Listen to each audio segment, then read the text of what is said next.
नमस्कार दोस्तों, we entrepreneurs में एक बार फिर से आपका स्वागत है। जैसा कि हम आपकी मुलाकात इसमें ऐसे प्रतिभावान लोगों से कराते हैं जिन्होंने अपने बल पर अपने व्यापार को, अपने काम को एक नई ऊंचाइयों पर लेके गए और समाज में एक मान प्रतिष्ठा हासिल की। आज उसी श्रृंखला में हमारे साथ मौजूद हैं मिस्टर मोहित जैन। मिस्टर मोहित जैन पार्श्वनाथ मेडिकमेंट्स में प्रॉपराइटर हैं और आज हम उनसे जानेंगे कि वो किस तरह से इस बिज़नेस को उन्होंने स्टार्ट किया, कहाँ से उनको प्रेरणा मिली और क्या वो इस बिज़नेस में कर रहे हैं। तो आपका बहुत बहुत स्वागत है मोहित जी। Thank you. मुझे लगता है आज का ये पॉडकास्ट बहुत अच्छा जाने वाला है, इसलिए क्योंकि आज हमने जो फील्ड चुना है जो वो मेडिकेयर है, आप जिससे आते हैं। और मुझे जैसा आपके बारे में स्टडी किया है, आपने बिल्कुल ग्राउंड से, ज़ीरो से स्टार्ट किया और आज आप एक बहुत अच्छा बिजनेस अपना रन कर रहे हैं। तो ज़रा हमें बताएं, ये जो अपना पार्श्वनाथ मेडिकमेंट्स है, इसमें आप क्या क्या डील करते हैं? सर ये बेसिकली हमारा जो काम है, हमारा critical care medicine, anaesthesia medicine, surgical disposable, cancer medicine, dialysis medicine, इसका हमारे पास डिस्ट्रीब्यूशन है जी। ये एक चैनल है जिसमें हम हॉस्पिटल्स में सामान सप्लाई करते हैं। बड़े बड़े हॉस्पिटल्स, बड़े बड़े इंस्टीट्यूट्स में हमारा सामान जाता है। ओके। कंपनी से सामान हमारे पास आता है, देन हम लोग उस सामान को हॉस्पिटल्स में सप्लाई करते हैं। तो बड़ा ही आपने बताया जैसे क्रिटिकल मैनेजमेंट है आपकी, क्योंकि इसमें जो भी आपने डिजीज़ आपने गिनाई हैं वो सब बहुत ही क्रिटिकल है। बिल्कुल बिल्कुल, ये एक लाइफ सेविंग काम है। भगवान ने शायद मुझे चुना है इस काम के लिए, तो मुझे बड़ी खुशी है कि मैं इस काम में हूँ। कई बार किसी की जान बचाने के लिए हमें रात को भी, दिन में भी कुछ नहीं देखा जाता। आपसे जैसे बात हो रही थी, आप कहते हैं कभी 2 बजे 3 बजे भी क्वेरी आती हैं तो आप बिल्कुल। खुद उन्हें देने जाते हैं। खुद उन्हें देने जाना पड़ता है कई बार, क्योंकि लाइफ बहुत इंपॉर्टेंट है, चाहे बिल्कुल किसी की ठीक भी बात हो। है, बिल्कुल ठीक बात। तो ये आप जैसे आपके करियर की स्टार्ट जो हुआ, जैसे यहाँ तो आज आप हैं, लेकिन कभी करियर का स्टार्ट हुआ जब आपने एजुकेशन करके आपने सोचा भाई अब मुझे करियर बनाना है, तो ये कहाँ से स्टार्ट हुआ, हमारे दर्शकों को जरा बताइए। बेसिकली ग्रेजुएशन के बाद ही मेरी जॉब लग गई एक फार्मा कंपनी में। It was a neon laboratories limited.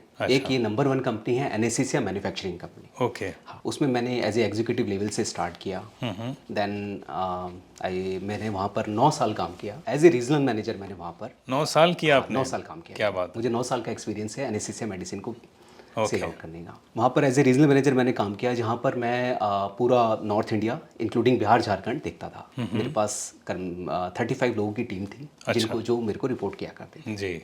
फिर एकदम ख्याल आया कि नहीं, अब थोड़ा सा अपने लिए सोचते हैं, एक बिजनेस। वो जो एकदम से ख्याल आया वो कब आया? वो ख्याल आया 2010 में। जहाँ पर सोचा कि ट्रैवलिंग बहुत हो गई थी, 15-15 दिन की ट्रैवलिंग हुआ करती थी। फैमिली को टाइम नहीं दे पाता था मैं, और दो टाइम तो अभी भी नहीं दे पाता, लेकिन ट्रैवलिंग बहुत थी जिसमें 15 दिन मेरे को ट्रेनों में और फ्लाइट में रहना पड़ता था, क्योंकि एरिया काफ़ी बड़ा था। उसके बाद मैंने सोचा कि नहीं, अभी कुछ अलग करते हैं। उसके बाद मैंने अपने बिज़नेस के लिए स्टार्ट किया और 2012-13 में मैंने अपना बिज़नेस स्टार्ट किया। तो ये गाज़ियाबाद से ही किया आपने? हाँ बिल्कुल, मैं गाज़ियाबाद से स्टार्ट किया। अच्छा, जैसे आपका एरिया बिहार और उस साइड रहा। हाँ, तो बिहार और झारखंड तो मार्केटिंग के लिए जाते थे। ओके। हाँ, लेकिन उस एक्सपीरियंस को मैंने अपने बिजनेस में यूज़ किया। अभी भी हमारा जो क्लाइंट थे, कस्टमर्स हैं, उनसे बातचीत होती है। तो मतलब एक बेस बन चुका था, उस बेस को हमने आगे एक्सप्लोर किया। तो यानी जिसका आपने स्टडी किया, जितना इतना आपने लर्निंग किया, 9 ईयर आपने बताया, तो उसको आपने फिर इम्प्लीमेंट कर दिया अपने बिजनेस में। एग्जीक्यूशन प्रॉपर कर लिया। क्या बात है, क्या बात है। तो आप जब बिजनेस स्टार्ट किया तो इनिशियली आपको कैसे स्ट्रगल करना पड़ा? क्या हाँ, बहुत स्ट्रगल करना वो पड़ा। थोड़ा सा बताइए कैसा रहा? बिल्कुल, मैं बस बताना चाहूँगा कि बहुत ज़्यादा वेल वर्स्ड फैमिली नहीं थी।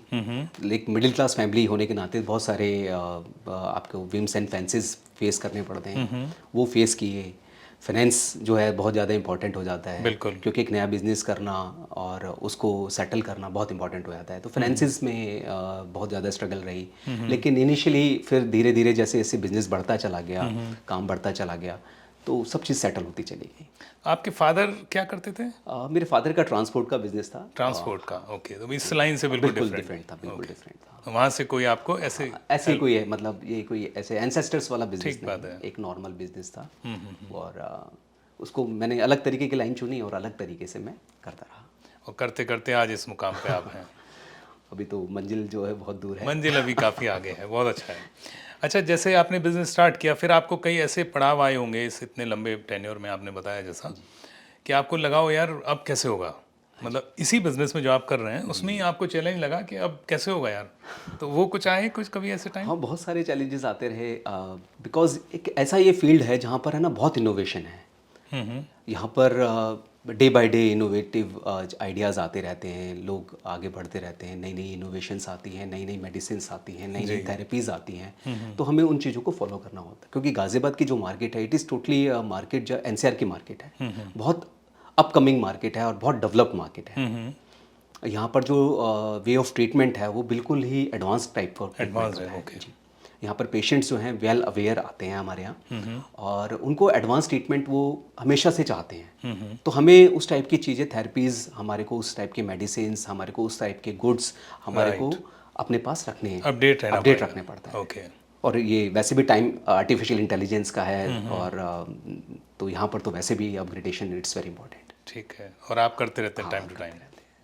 अभी मुझे आपने बताया था पहले कि आपने इसके साथ साथ एक बिजनेस और स्टार्ट किया है, अपनी मैन्युफैक्चरिंग स्टार्ट की है, वो भी ज़रा बताइए हमारे दर्शकों को। एक्चुअली क्या है कि जो इंडियन फार्मा मार्केट है या इंडियन सर्जिकल मार्केट जिसे मैं कहूँ, वो एक डिस्पोजेबल्स की तरफ कन्वर्ट हो रही है। मतलब वन टाइम यूज़ की। ओके।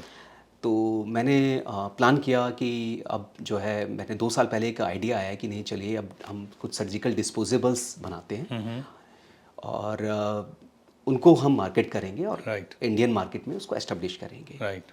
तो अभी हमने, क्योंकि पहले आपने देखा होगा ऑपरेशन थिएटर में कभी हरे रंग के कपड़े, कभी आपका जाना आना हुआ हो तो हरे रंग के कपड़े टंगे रहते थे, मास्क बिल्कुल हरे रंग के टंगे रहते थे।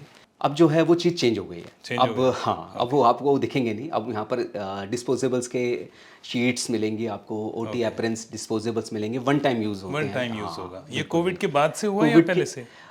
कोविड के बाद जो है बहुत ज़्यादा इस चीज़ का। तो मैंने उसी चीज़ को एक्सप्लोर किया कि मैंने कहा मार्केट जो है वो बहुत चेंज हो रही है इंडिया में, तो उस मार्केट को हमने आगे एक्सप्लोर किया। राइट। हाँ, तो अब हमने अपनी ये इसकी डिस्पोजेबल शीट्स, डिस्पोजेबल गाउन्स, अच्छा, ये बनाने स्टार्ट किए हैं और हम उनकी मार्केटिंग कर रहे हैं। एंड मतलब हम अच्छा कर रहे हैं उसमें। इसमें ईश्वर आपको निश्चित है सफलता देगा ही। Thank you, so nice of you. अच्छा, ये तो बात रही बिजनेस की और आज के माहौल की, लेकिन जब आप पढ़ते थे जी, तो कुछ उस समय का बताइए। एजुकेशन कहाँ की है आपकी? सर मेरा जन्म गाज़ियाबाद का ही है। गाज़ियाबाद का? सारी एजुकेशन गाज़ियाबाद की है। ओके। 5th तक मैं लाल बहादुर शास्त्री स्कूल में पढ़ा। अच्छा। लाल बहादुर शास्त्री सैनिक स्कूल। उसके बाद 6 से लेकर 10 तक मैंने इंग्राम हायर सेकेंडरी स्कूल जो उसमें मैंने एजुकेशन ली। देन 11th और 12th शंभुदयाल इंटर कॉलेज से की। देन ग्रेजुएशन की MMH कॉलेज से। फिर जॉब की। जॉब के साथ साथ मैंने एग्जीक्यूटिव MBA किया। ओके। हाँ, वो भी गाज़ियाबाद से। मतलब एक सिंपल सी एजुकेशन रही। वो जॉब के साथ साथ ही किया? जॉब के साथ साथ। स्कूलिंग टाइम का कोई ऐसा किस्सा जो आपको याद रहता हो? ऐसे बहुत सारे किस्से होंगे, लेकिन कुछ ऐसे शेयर करने लायक? स्कूलिंग टाइम के किस्से बस ये था कि देखिए, ऐसा था कि बड़ी स्ट्रगल लाइफ रही स्कूलिंग टाइम पर। स्कूलिंग में भी? हाँ, स्कूलिंग में भी। जैसे कहते हैं कि पापा का बिजनेस भी ऐसा नहीं था कि बहुत ज़्यादा हम वैसा हो, तो मैं पापा के बिजनेस में हेल्प किया करता था। अच्छा, पढ़ते पढ़ते आप हेल्प करते थे। ओके। तो नए नए अकेले हैं? हाँ, मैं अकेला बेटा हूँ। मतलब छोटे छोटे काम और जॉब्स ये करते करते आगे बढ़े हैं। राइट। हाँ, ऐसा नहीं था कि मतलब बहुत ज़्यादा बड़ा बिजनेस हम कैरी ऑन कर रहे हैं, लेकिन सिंपल सा बिजनेस था। धीरे धीरे लेकिन उसमें मस्ती तो करते हाँ, होंगे ना? बिल्कुल, मस्ती तो पूरी थी। तो ऐसे कोई मस्ती का इंसिडेंट याद हो दोस्तों के साथ जो शेयर कर सकते हो? बस जी बस, आपको बताऊं, हमारे क्लास में, सरकारी स्कूल में पढ़ते थे, तो क्लास में 120-130 बच्चे हुआ करते थे। एक क्लास में? एक क्लास में, इंग्राम में, क्योंकि बच्चों का लोड बहुत ज़्यादा था। तो अब शैतान तो हम शुरू से ही मार्केटिंग वाले। हाँ मार्केटिंग वाले बच्चे हैं, तो हमें शुरू से एक्चुअली क्या होता है ना, भगवान जो है ना शुरू से बना के भेजता है, चुन के भेजता है। उन्होंने मुझे मार्केटिंग के लिए चुना था और मैंने वही प्रोफेशन चुना। बहुत अच्छा है। तो शुरू से मार्केटिंग वाले थे, तो ये था शैतानियाँ करते रहते थे। खड़े खड़े बेच देते थे किसी को? खड़े सब कुछ। अभी कुछ दिनों पहले मेरे प्रिंसिपल जो है मेरे ऑफिस आए, तो वो खुश हुए इतना, कह रहे मुझे तुझसे इतनी उम्मीद नहीं थी। इतनी उम्मीद नहीं थी। बहुत अच्छा है, बहुत अच्छा है। अच्छा, वैसे ये तो रही स्कूलिंग की बात जी। फैमिली में आपके कौन कौन है? फैमिली में पेरेंट्स हैं मेरे और वाइफ और 3 बच्चे हैं। अच्छा, तो क्या करते हैं बच्चे? बच्चे, बड़ी बेटी अभी ग्रेजुएशन में आई है। Okay. She is doing architect. Very good. And छोटी बेटी जो है अभी 12th में है। एंड बेटा जो है वो 7th में है। वो छोटे हैं जी। ओके। और लाइफ पार्टनर आपके? Totally housewife. हाउसवाइफ, तो कहना चाहिए भरी पूरी फैमिली एकदम हाँ, आपकी भरी है ना, पूरा घर में आनंद है। By the God grace. तो जैसे आपका बिजनेस है, इसमें ऑड टाइम में जाना और सब कुछ इस तरह का, जैसा आपने बताया क्रिटिकल केयर से जुड़े हुए हैं, तो ऑब्वियसली इस तरह का रहता होगा, चैलेंजिंग है। तो इसमें फैमिली का कितना सपोर्ट रहता है? बहुत सपोर्ट है जी, फैमिली का बहुत सपोर्ट है।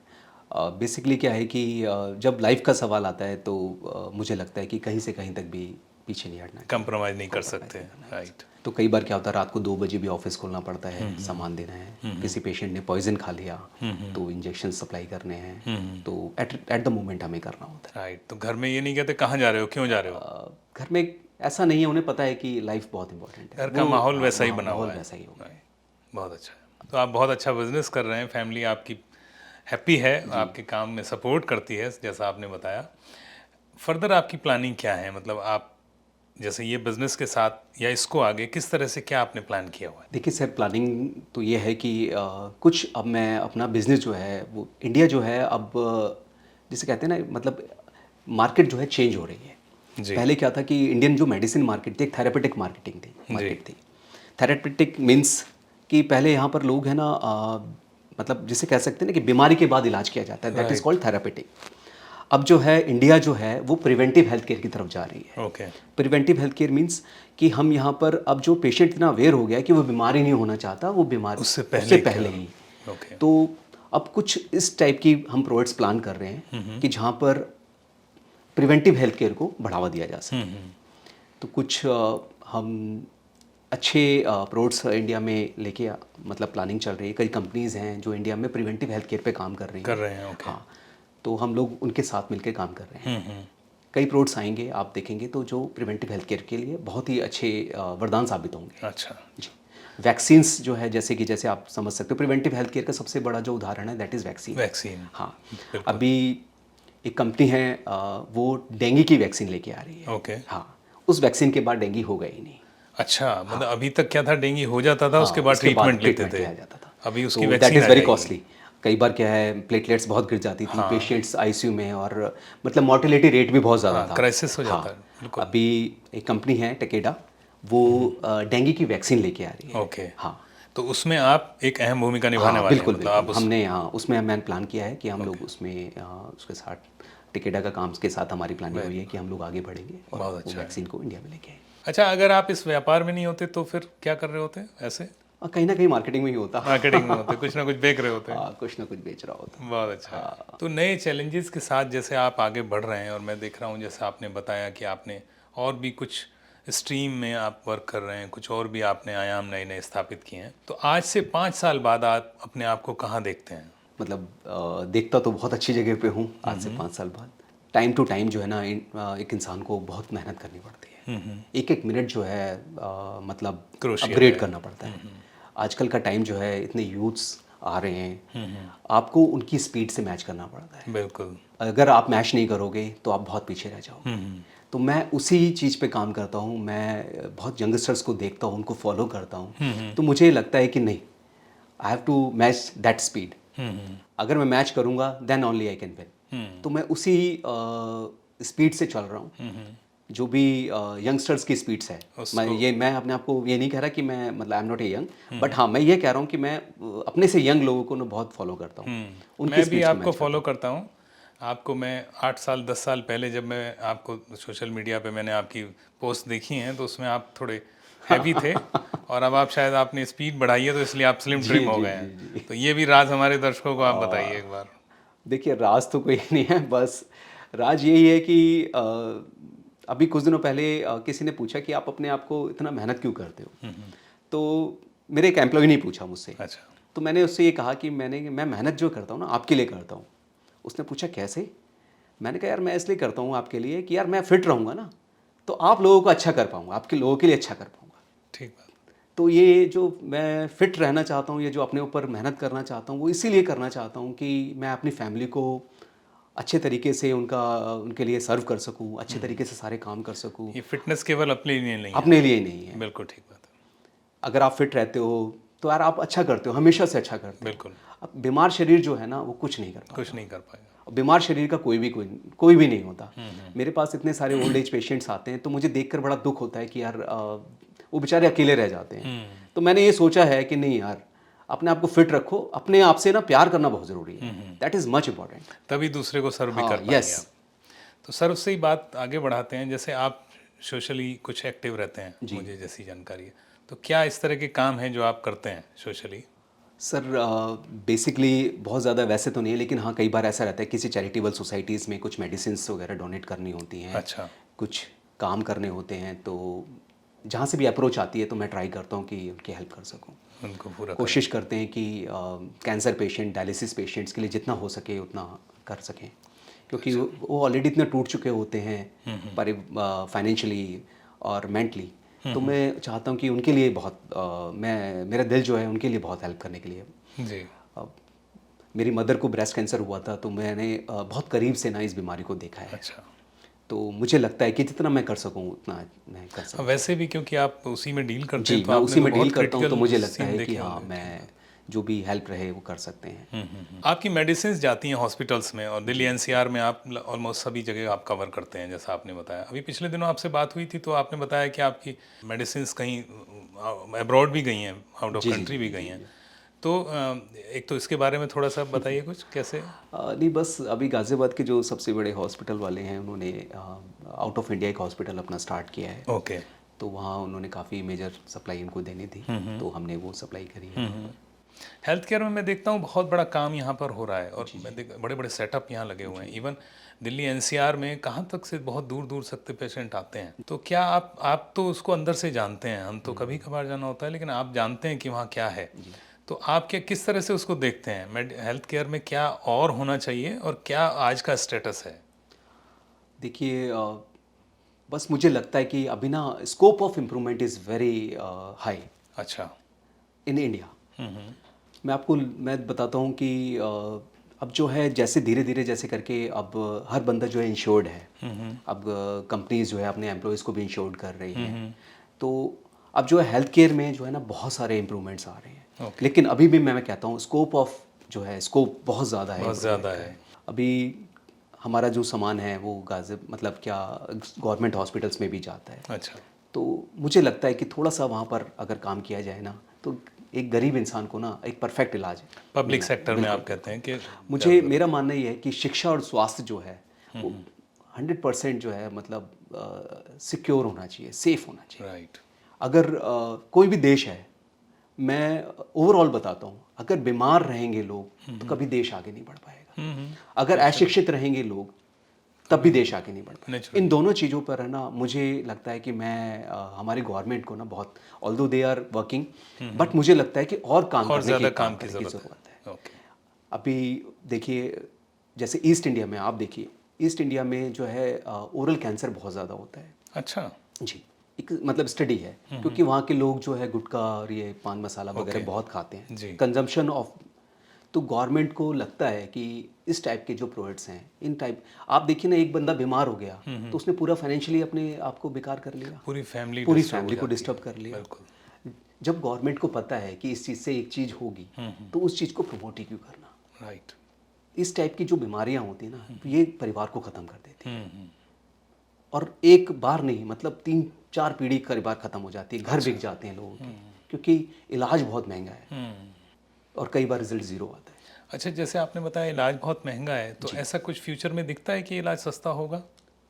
सर देखिए अब जो गवर्नमेंट है, इस गवर्नमेंट का एक मैं आपको बताऊं, लोग पता नहीं देखते नहीं देखते, पर मैं इस चीज़ को बहुत क्लोजली मॉनिटर करता हूँ। इस गवर्नमेंट ने मेडिसिन के प्राइस पे बहुत काम किया है, बहुत कम किया है। ओके। मैं आपको बताता हूँ, मेरे फादर एक कार्डियक पेशेंट है, तो दवाइयाँ तो हम खरीदते ही हैं, ऐसी बात तो ही नहीं कि दवाई नहीं खरीदते हैं।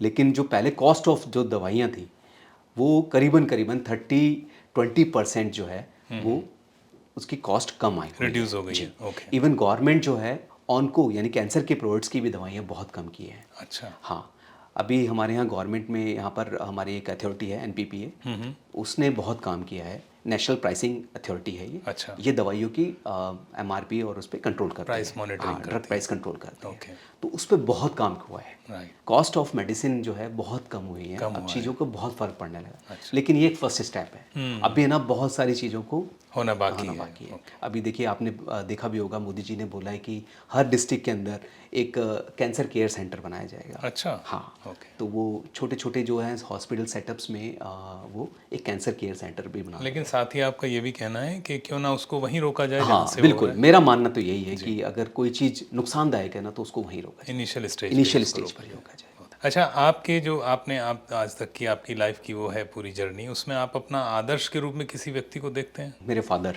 अच्छा। हाँ, उन्होंने बहुत मेहनत की है।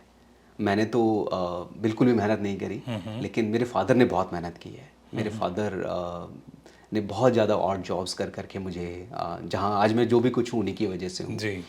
तो मैं एक उनको बहुत आदर्श मानता हूँ। ऑल्दो हमारी लड़ाइयाँ रहती हैं, अच्छा। लेकिन वो गैप, जनरेशन गैप की वजह से। लेकिन बट मैं जब आज जितना भी कुछ है, मैंने जो भी मेरे को मिला है, जो भी अचीवमेंट जितना भी है, बट मेरे फादर की वजह से है। मैं चाहता हूँ कि अपने माँ बाप को वो ऊंचाइयों पे ले जा सकूँ कि जो उन्होंने जितना भी बहुत जो मेहनत की है, मैं उतनी ही उनको ऊंचाइयों पे ले जाना चाहता हूँ। ये मेरा ड्रीम है। क्या बात है। और वो लड़ाई भी मुझे मालूम है किस तरह की रहती होंगी, क्योंकि आपका इतना ऑड टाइम में जाना आना, तो वो स्वाभाविक है, घर में थोड़ा बहुत तो होगा कि आपको अपनी केयर भी करनी चाहिए, वो ये ध्यान दिलाते होंगे। इससे ज़्यादा लड़ाई क्या होगी आपकी। अच्छा, आपने बताया आप अपने पिता को आदर्श मानते हैं। आज का जो यूथ है, आप उसको देखते हैं, कितना चेंजिंग इन्वायरमेंट है, सब चीज़ें बदल रही हैं चारों तरफ, सोशल नॉर्म्स बदल रहे हैं, चीज़ें बदल रही हैं, बहुत तेज़ी से बदल रही हैं। आज की यूथ के लिए आपका मैसेज? यूथ का जो मैसेज मेरे लिए, मतलब मैं जो मैसेज देना चाहूँगा, बस इतना है कि एक जो डायरेक्शन जो है वो परफेक्शन होना चाहिए। ओके। कई बार क्या है, मैंने देखा है कि डायरेक्शन तो बहुत अच्छे हैं यूथ्स के इस टाइम, बट क्या है, वो डाइवर्ट हो जाते हैं बहुत जल्दी, डाइवर्जन ज़्यादा है। बहुत जल्दी। बस थोड़ा सा डायरेक्शन परफेक्शन पर डाल दें तो मैं, वैसे ही भारत जो है हमारा वैसे भी यंग कंट्री है, बहुत ज़्यादा यूथ है हमारे पास, तो मैं, हमारा देश जो है ना बहुत जल्दी चेंज हो जाएगा। बस थोड़ा सा डायरेक्शन को चैनलाइज कर लें उसको। चैनलाइज कर लें, क्लास एकदम। बहुत अच्छा आपने कहा। अच्छा, अब हमारा जो नेक्स्ट राउंड है, जी। बातचीत तो हमारी चली रही है आपसे बहुत अच्छी, वो रैपिड फायर होगा। तो मैं आपसे छोटे छोटे प्रश्न करूंगा, आपको उसके छोटे छोटे रिप्लाई देने होंगे। रेडी हैं आप? जी। God you worship? All gods. All gods, how? ये कैसे संभव है? देखिए, किसी के आगे हाथ जोड़ते होंगे ना? जोड़ते सभी के आगे हाथ हैं, जिनको मैं दिल से मानता हूँ, सभी के आगे हाथ जोड़ता हूँ। सभी को आप समान मानते हैं? सभी को समान। Okay. The person who impress you most? You. क्या बात कर रहे हैं? ये स्पॉन्टेनियस है या आप? बिल्कुल स्पॉन्टेनियस है। मैं फॉलो भी करता हूँ आपको। क्या बात है जी। Thank you. थोड़ा इंटीमेट है next. Okay. The lady you dream to meet? Dream में तो आती है। कैमरा ऑन है, देखिए आप। आप तलाक ही करवाओगे आप मेरा। नहीं, बता दीजिए। मुझे दीपिका पादुकोण बहुत पसंद क्या बात है, उससे तलाक नहीं होगा आपके घर में? आप बताएंगे घर में सबको पसंद होगी वो। है। ये सबको पसंद नहीं, लेकिन और मुझे बहुत पसंद है। आप किसी दिन उसको घर बुलाएंगे ना, सब खुश होंगे। आप बुलाइए किसी दिन। लेकिन मैं जिस वे में बुलाऊंगा ना, उस सबको पसंद नहीं आएगा। क्या बात। आपकी फेवरेट मूवी? मेरे को मतलब थ्रिलर मूवी बहुत पसंद है। ओके। अभी कुछ दिनों से मैं 4-5 साल से साउथ मूवीज बहुत देखने लगा हूँ। South movie? अच्छा, आजकल तो बॉलीवुड भी साउथ की तरफ कन्वर्ट हाँ हो गया। बिल्कुल बिल्कुल, मतलब I really love it. Okay. हाँ, बहुत अच्छा नया कंसेप्ट लेके आते हैं। Favourite destination? फेवरेट डेस्टिनेशन मैं बताऊँ आपको, मेरा जो मन है, मतलब मैं ऑस्ट्रेलिया विजिट करना चाहता ऑस्ट्रेलिया? ओके, बहुत अच्छी चॉइस है आपकी। Favourite outfit? हूँ। एक्चुअली मार्केटिंग वाले हैं, तो फॉर्मल का मुझे बहुत पसंद है। फॉर्मल? क्या बात है। Favourite food? फेवरेट फूड, मैं साउथ इंडियन का बहुत बड़ा फ़ैन हूँ। South Indian? ओके। बिल्कुल। आप किसी मूवी दिन भी मेरे साउथ साथ इंडियन चलिएगा। और फूड भी साउथ इंडियन? क्या बात। आप किसी दिन मेरे साथ चलेगा, मैं आपको साउथ इंडियन डेस्टिनेशंस, जो फूड वाले डेस्टिनेशन में आपको लेके चलूँगा। अच्छा, तो जरूर चलना पड़ेगा आपके साथ, और फिल्म और देखने को मिलेगी साउथ इंडियन। बिल्कुल बिल्कुल। Game, any game you love? Cricket का मैं बहुत शौकीन हूँ, शुरू से बहुत शौकीन हूँ क्रिकेट का। मतलब आज भी, मतलब मुझे लगता है कि अगर मुझे रात को 2 बजे भी उठ के मैच देखना होता है तो मैं देख लेता हूँ। देखते हैं। नेक्स्ट क्वेश्चन मेरा वही था। Your passion? पैशन जो है दैट मतलब वेरी सब्जेक्टिव है, बट ऐसे मुकाम पर पहुंचना चाहता हूं जहां पर मैं देश के लिए कुछ कर सकूं। क्या बात है, मेरा जो ड्रीम है दैट इज़ मैं बहुत सारे लोगों को रोज़गार देना चाहता हूँ। बहुत अच्छा है। यानी आपने दूसरों की भलाई के साथ अपनी भलाई को जोड़ लिया है। आप कह सकते हैं, बहुत अच्छा बट थॉट है। हाँ, मुझे लगता है कि मैं बहुत सारे लोगों को रोज़गार अच्छा देना थॉट चाहता है। Your ultimate dream. हूँ। अल्टीमेट ड्रीम, मैं इंडिया में एक ऐसे प्रोडक्ट्स लेके आना चाहता हूँ कि जहाँ पर मैं चाहता हूँ कि मेरा देश बीमारी ना पड़े। अच्छा, बहुत अच्छा, बहुत अच्छा। अ, मैं चाहता हूँ कि यहाँ पर जो लोग हैं बीमार पड़ते हैं ना, तो आप देखिए ना, पूरी की पूरी इकोनॉमी, पूरी फाइनेंशियल्स, परिवार का नहीं, एक देश का भी नुकसान होता है। जी, तो चीज़ें, मुझे लगता है कि कुछ ना कुछ ऐसे इनोवेशंस होने चाहिए जहाँ पर लोग बीमारी ना पड़े। अभी मोदी जी ने कहा कि आप अपना जितना ऑयल यूज़ करते हैं जी उसका जी जी, 10% कम कर बिल्कुल दीजिए घर बिल्कुल में। बिल्कुल बिल्कुल, तो ये एक आम आदमी के लिए एक बड़ा सबक भी है बहुत जरूरी कि वो अगर थोड़ा सा ऑयल का कंजम्पशन कम करे तो शायद उसकी सेहत पे कुछ है। अच्छा असर आएगा। आप सोचना ये होता है कि अपने को कि यार हम बीमारी क्यों पड़े, जब हमें पता है कि वो चीज़ हमारे लिए ठीक नहीं है, तो वी शुड अवॉइड दैट। तो मोहित जी आपसे बात करके बहुत अच्छा लगा और समय का तो बिल्कुल पता ही नहीं चला। जब इंडिकेशन हुआ तब लगा कि हाँ टाइम हो गया है। थैंक यू, तो सो नाइस अभी ऑफ यू। हमें ये बात अपनी यहीं क्लोज करनी पड़ेगी। जी, आपका बहुत बहुत धन्यवाद, आप स्टूडियो में आए और थैंक हमारे यू साथ सर, अपनी सारी बातें शेयर की। बहुत बहुत धन्यवाद सर, थैंक यू, आपने मुझे बुलाया, थैंक यू। शुक्रिया आपका। Right sir. तो दर्शकों, आज हमने आपकी मुलाकात कराई मिस्टर मोहित जैन से, जिन्होंने अपना मेडिकेयर में बिजनेस स्टार्ट किया और आज उसको एक मुकाम पर लेके गए हैं और आगे उनकी भविष्य की बहुत बड़ी योजनाएं हैं। ईश्वर उन्हें सफल करेगा। अगले किसी एपिसोड में हम ऐसी किसी शख्सियत के साथ आपकी फिर से मुलाकात कराएंगे। तब तक के लिए आप जुड़े रहिए वी एंटरप्रेन्योर्स से। हमारे चैनल को सब्सक्राइब कीजिए, लाइक कीजिए और कमेंट भी कीजिए अगर कोई सुझाव आपके हैं तो। धन्यवाद।